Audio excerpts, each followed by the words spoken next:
KKR দলে Phil Salt আসায় কেকেআরের টিমে একটু প্লেইং ইলেভেনে পরিবর্তন হবেই, এটা জানার বিষয় নয়। তোমরা জানো সবাই এইবার কি কেমন হবে প্লেইং ইলেভেন, কলকাতা নাইট রাইডার্সের প্লেইং ইলেভেন কেমন হবে।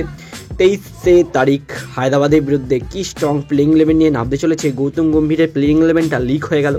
গৌতম গম্ভীর কী প্লেইং ইলেভেন করতে চলেছে, এই যে ফিল সল্টের তরকাটা লাগিয়েছে কেকেআর নিজের টিমে, তখন তো সবার আগে কি গুরবাজের আগে ফিল সল্টকে খেলাবে কলকাতা নাইট রাইডার্স দল।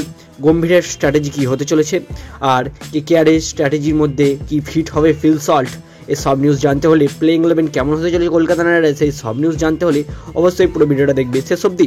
প্রথমবার তাহলে চ্যানেলটাকে সাবস্ক্রাইব করবে।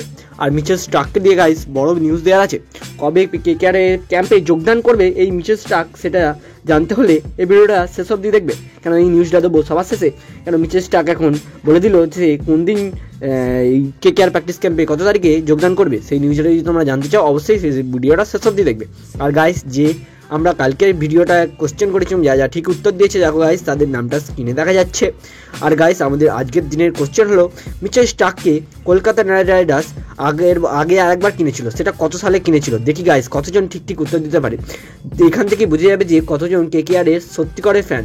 যারা সত্যিকারের ফ্যান হবে তারাই এই নিউজটার ঠিক উত্তর দেবে, এই প্রশ্নটা ঠিক উত্তর দেবে। কেন কেকেআরের সঙ্গে মিচেল স্টার্কের আগেও ঝামেলাও হয়েছে, তো কবে কত সালে কেকেআর কিনেছিল মিচেল স্টার্ককে, সেটা যদি তোমরা বলতে পারো কমেন্টে অবশ্যই জানাবে। চলো গাইস, বেশি না বকে আজকে ভিডিওটা শুরু করা যায়। প্রথমে গাইস, কেকেআরের প্লেইং ইলেভেন নিয়ে একটা বড় কথা বলার আছে গাইস।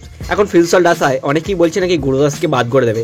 না গাইস, প্রথমে গুরবাজকে দিয়ে শুরু করতে পারে, এটা আমার পার্সোনাল ওপিনিয়ন আর পার্সোনাল থিঙ্কিং। কেন এত বছর খেলে আসছে গুরবাজ, এবার যদি খুব এক্সট্রা অর্ডিনারি কিছু না করে ফেলে ফিল সল্ট প্র্যাকটিস ক্যাম্পে, তাহলে প্র্যাকটিস ক্যাম্পে যদি এক্সট্রা অর্ডিনারি কিছু না করে ফেলে, তাহলে দেখবে প্রথমেই গুরবাজকে দিয়ে শুরু করতে চলেছে।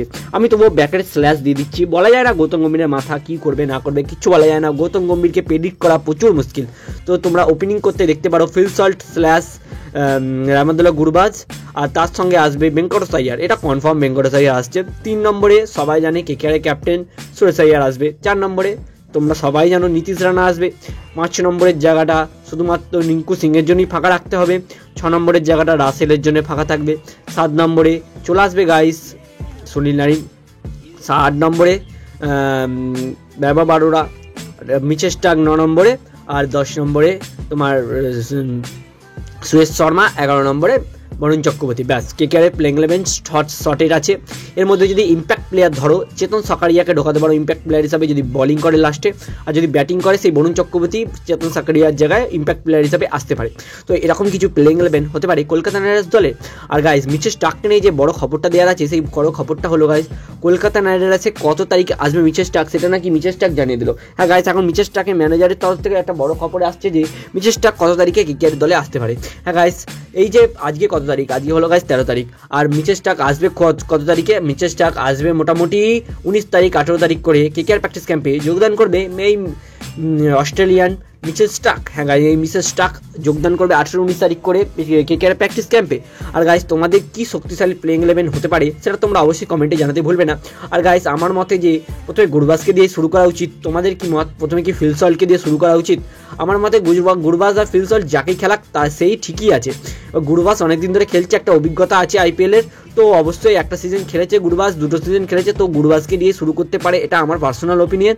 তোমরা আমার সঙ্গে নাও সহমত হতে পারো, তোমাদের প্লেইং ইলেভেনটা অবশ্যই কমেন্টে জানাতে ভুলবে না।